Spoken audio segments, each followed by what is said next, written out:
नमस्कार मित्रों, बहुत बहुत स्वागत है आपका हमारे इस ज्योतिष शिक्षा के कार्यक्रम में।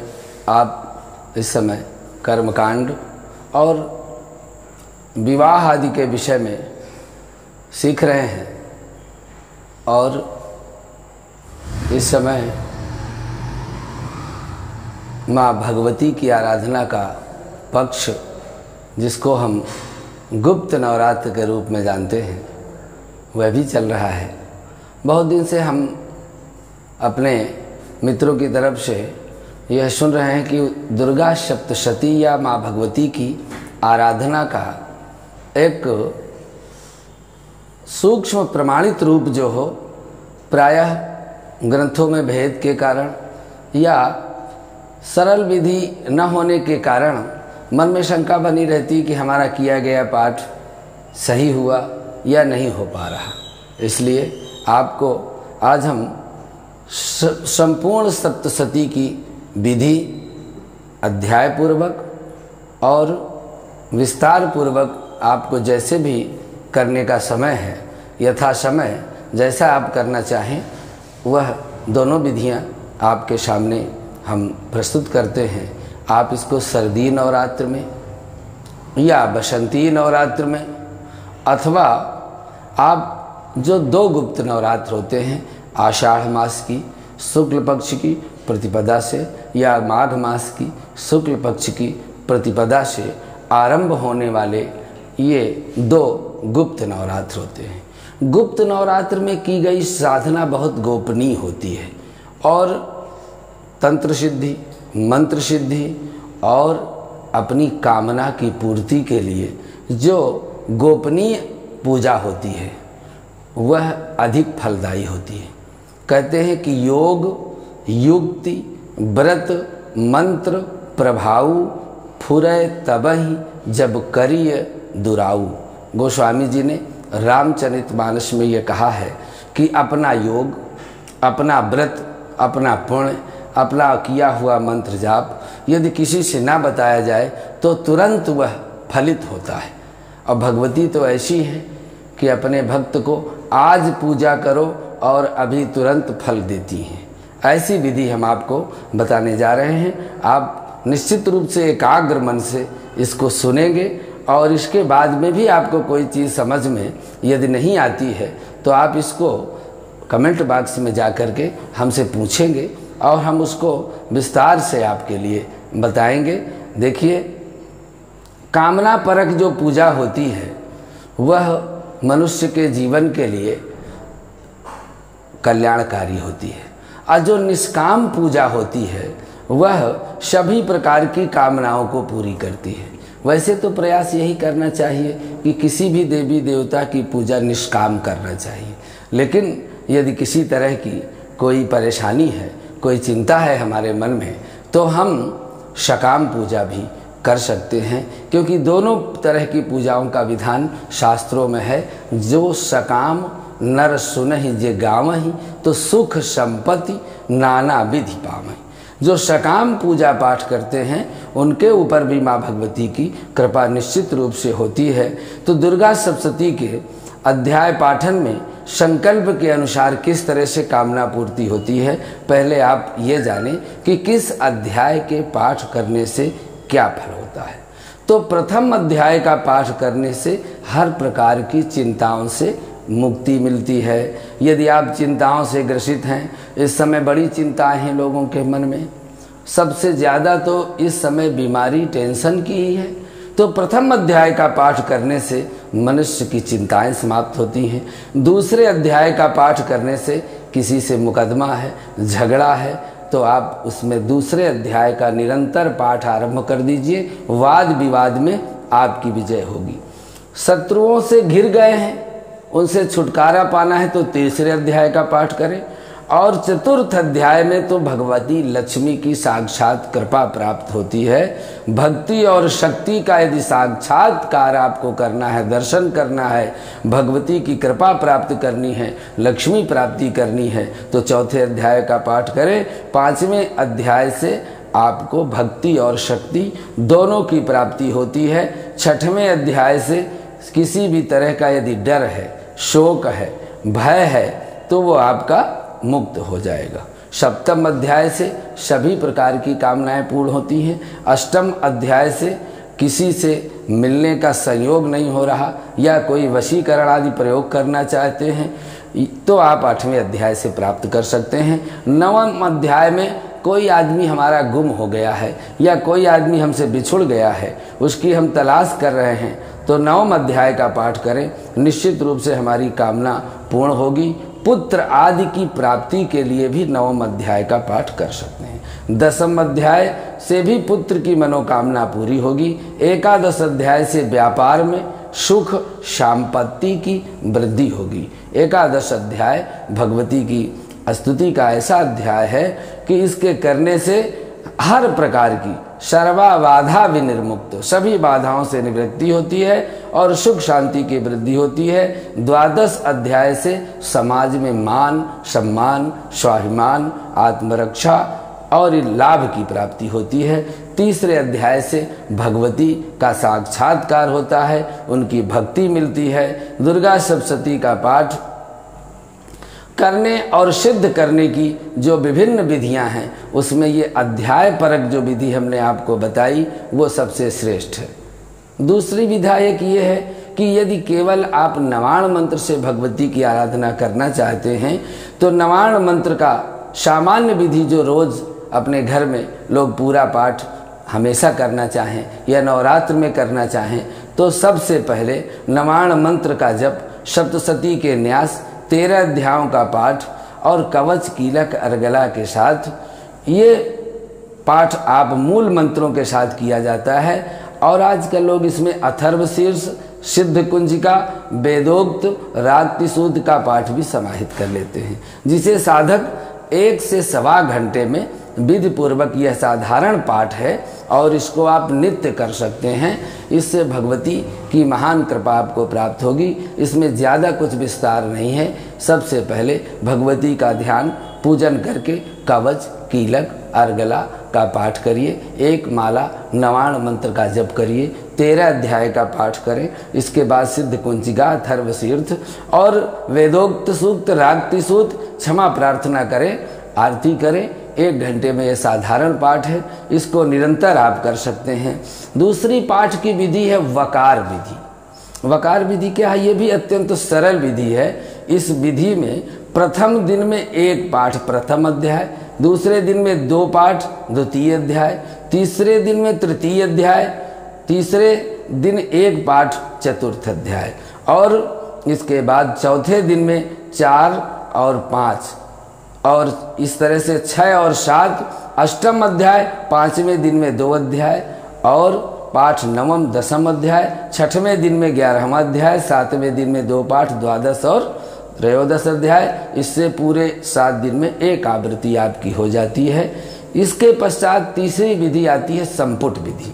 संपुट विधि किसी प्रयोजन से, किसी कामना से हम करते हैं, क्योंकि यदि भगवती के किसी भी कामना से 100 पाठ कर दिए जाएं, कितना भी कठिन कार्य हो, उसमें कोई संदेह नहीं रहता है। चाहे प्राणों का संकट हो, चाहे धन का संकट हो, चाहे व्यापार का संकट हो, चाहे शत्रुओं का संकट हो, किसी विशेष प्रयोजन हेतु विशेष मंत्र का उसमें संपुट लगाया जाता है। आप देखेंगे दुर्गा सप्तशती के अंत में कामना परक संपुट होते हैं। उस मूल मंत्र से आप संपुट लगा करके 1 संपुट पहले 1 बाद में और बीच में वह श्लोक रहता है। इस तरह से दुर्गा सप्तशती के जो 700 श्लोक हैं उनके आगे पीछे दोनों संपुट लगता है। इस संपुट विधि से करने में समय 2 से 2.5 घंटे का भी लगता है, पर यह कामना परक विधि है। निश्चित रूप से जो कामना आपके मन में है तो इससे आप कर सकते हैं। इसके बाद एक और विधि आती है जिसको कहते हैं कि नवचंडी विधि। नवचंडी विधि में क्या होता है कि 9 ब्राह्मण साधारण विधि से पाठ करते हैं।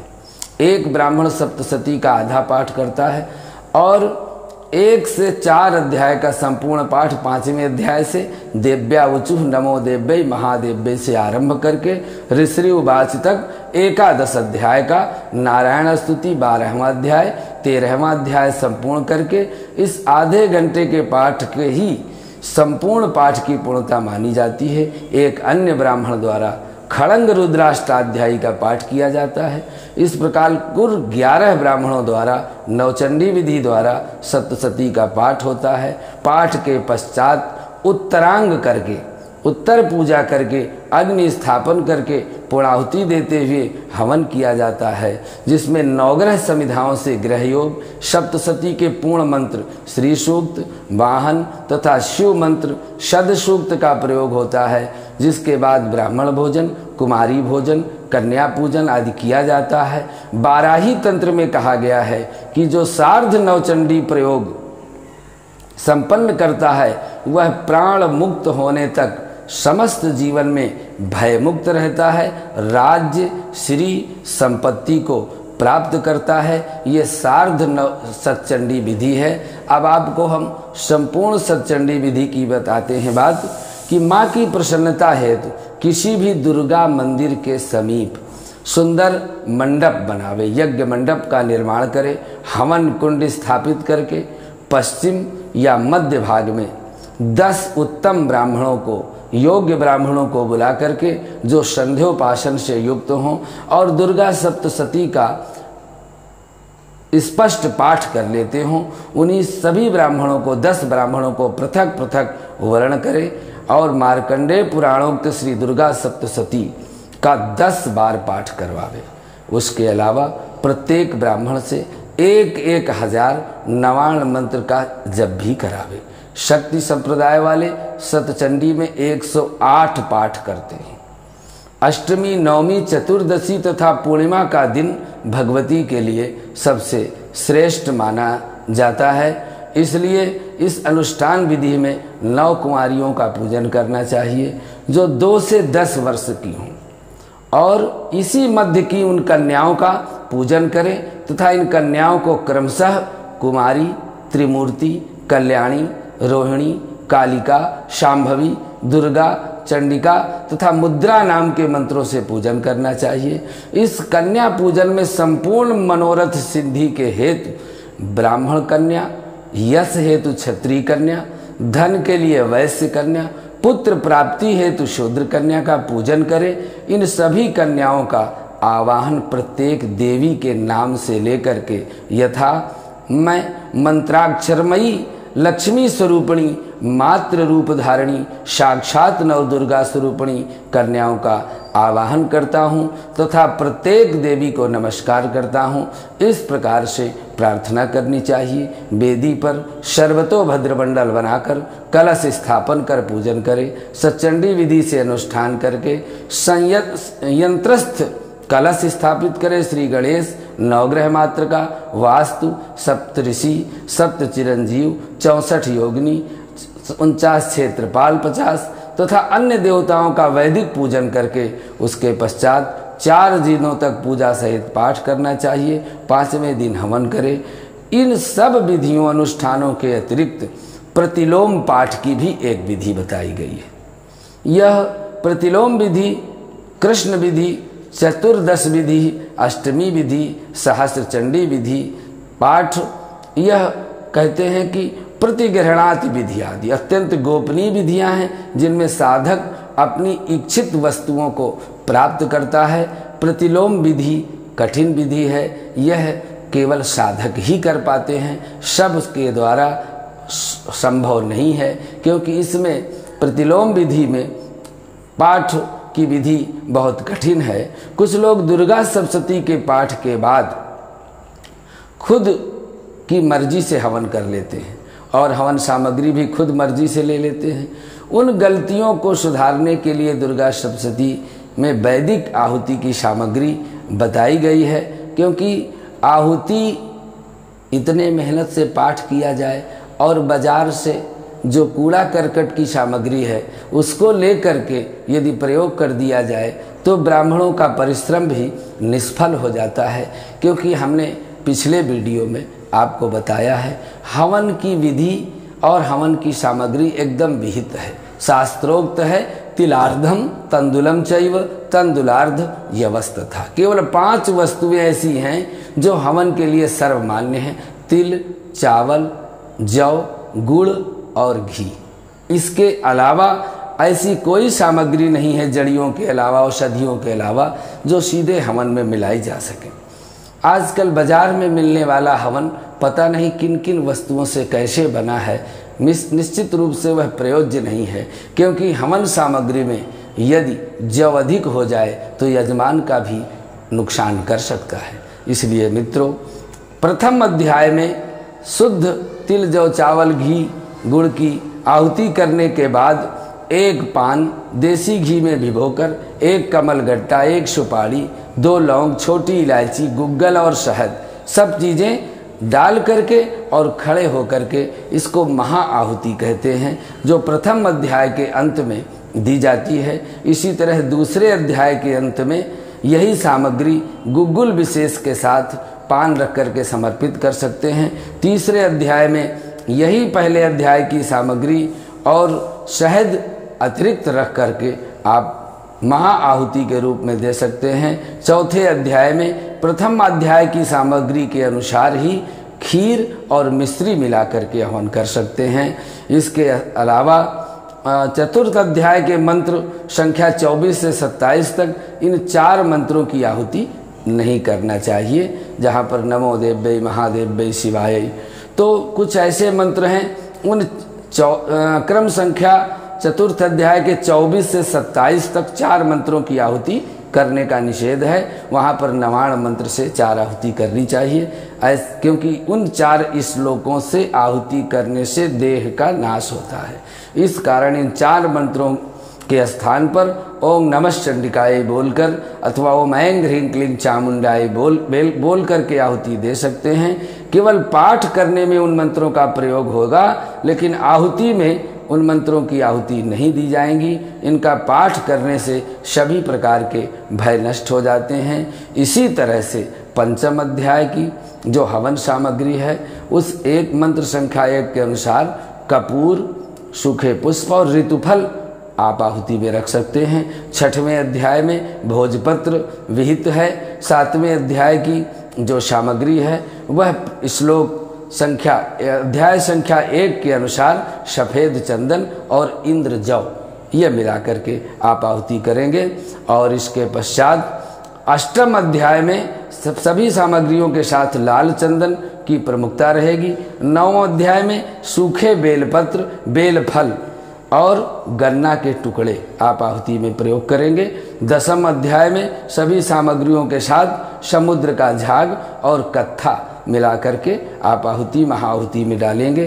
11 अध्याय में आप खीर, सुंदर मखाने की पंचमेवा की बनी हुई खीर, भोजपत्र, पीली सरसों, माखन, मिश्री और मेवा आदि का प्रयोग करके आप महाआहुति कर सकते हैं। 12वें अध्याय में आप श्लोक संख्या के अनुसार हलवा है, पूड़ी है, कमलगट्टा है, मखाने हैं, बादाम हैं, इत्र और सुगंधित अक्षत भी महाआहुति में माँ भगवती को प्रदान करते हैं। 13वें अध्याय में फल और पुष्प और नारियल के रूप में महाआहुति करते हैं।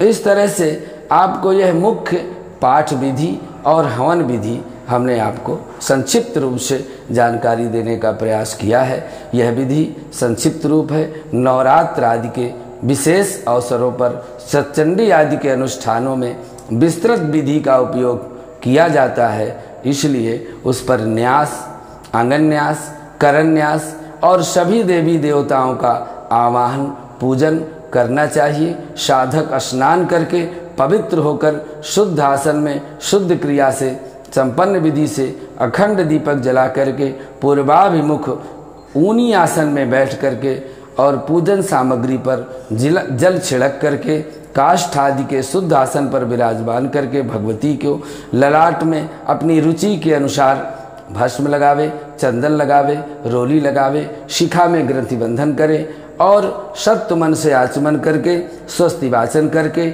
ऐं आत्मतत्वं शोधयामि स्वाहा ह्रीं विद्या तत्त्वं शोधयामि नमः स्वाहा, क्लीं शिव तत्त्वं शोधयामि नमः स्वाहा।